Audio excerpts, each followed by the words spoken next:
how many children do you have?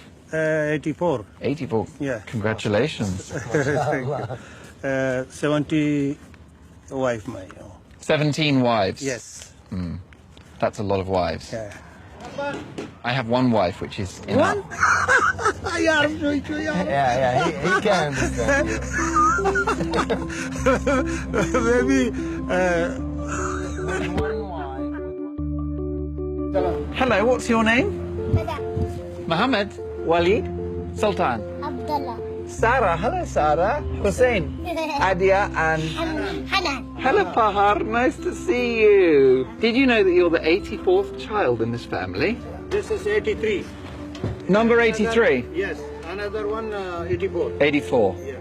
Dad's house has 6 rooms. Here he houses his 4 current wives and their 25 children. The other 59 kids live with his 13 ex-wives in other parts of the UAE or are grown up and have families of their own. He showed me around, starting, naturally, with the master bedroom. This is my special room.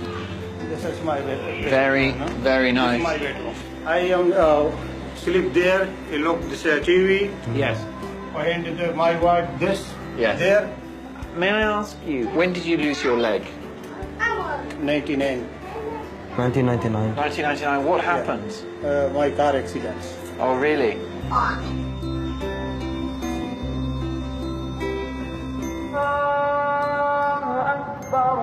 If you've got 84 children, I imagine there must be 1 or 2 practical considerations. So, Mr. Dad, how do you remember all the names? Wahid book. Malukuma. I don't remember all the names of the kids actually, but whenever I see the kid, I do my best to remember the name.